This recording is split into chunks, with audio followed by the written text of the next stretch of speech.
সাবধান, আসছে 10টি শৈত্যপ্রবাহ। এবারে শীত কেমন হবে জানালো আবহাওয়া অধিদপ্তর।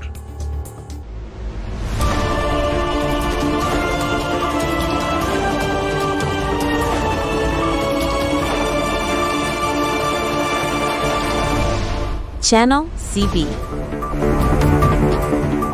আসসালামু আলাইকুম, স্বাগত জানাচ্ছি আমাদের আজকের বিশেষ আবহাওয়া সতর্কতায়। শীত আসতে না আসতেই এক বড় দুঃসংবাদ। বাংলাদেশ আবহাওয়া অধিদপ্তর বিএমডি জানিয়েছে, আসছে এই শীতে দেশ জুড়ে বয়ে যেতে পারে 10টি পর্যন্ত শৈত্যপ্রবাহ, যার মধ্যে 3টি হবে তীব্র। রবিবার রাতে প্রকাশিত বিএমডি এর দীর্ঘমেয়াদী আবহাওয়ার পূর্বাভাসে বলা হয়েছে, এবছর শীতকাল স্বাভাবিকের চেয়ে সামান্য বেশি শীতল হতে পারে। অর্থাৎ প্রস্তুতি নিন, শীতের কামড় এবার একটু বেশি অনুভূত হতে চলেছে। নভেম্বর মাস থেকে জানুয়ারি মাস, এই 3 মাসেই এই 10টি শৈত্যপ্রবাহ দেশের বিভিন্ন অঞ্চলে হানা দিতে পারে। শৈত্যপ্রবাহের সঙ্গে সঙ্গে ঘন কুয়াশা, বৃষ্টি এবং তাপমাত্রার অস্বাভাবিক ওঠানামা ব্যাহত করতে পারে আমাদের দৈনন্দিন জীবন।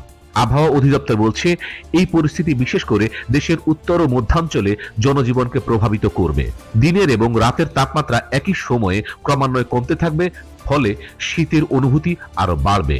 সবচেয়ে বেশি চিন্তার বিষয় হলো, যে 3টি তীব্র শৈত্যপ্রবাহের পূর্বাভাস দেওয়া হয়েছে সেগুলো আঘাত হানতে পারে দেশের উত্তর পশ্চিম, উত্তর পূর্ব এবং মধ্যাঞ্চলে। এই অঞ্চলের বাসিন্দাদের এখনই বাড়তি সতর্কতা অবলম্বনের পরামর্শ দেওয়া হয়েছে। অন্যদিকে শুধু ঠান্ডাই নয়, ঘূর্ণিঝড়েরও শঙ্কা রয়েছে। পূর্বাভাসে বলা হয়েছে, নভেম্বর থেকে জানুয়ারি এই সময়ের মধ্যে বঙ্গোপসাগরে 2 থেকে 4টি লঘুচাপ সৃষ্টি হতে পারে। এর মধ্যে 2টি লঘুচাপ নিম্নচাপ বা ঘূর্ণিঝড়ে পরিণত হওয়ার সম্ভাবনা রয়েছে। একই সাথে এই সময়ে দেশের স্বাভাবিকের চেয়ে সামান্য বেশি বৃষ্টিপাত হতে পারে। সুতরাং বাংলাদেশ আবহাওয়া অধিদপ্তরের এই পূর্বাভাস স্পষ্ট বার্তা দিচ্ছে, এবারের শীত তুলনামূলকভাবে দীর্ঘ এবং তীব্র হতে পারে।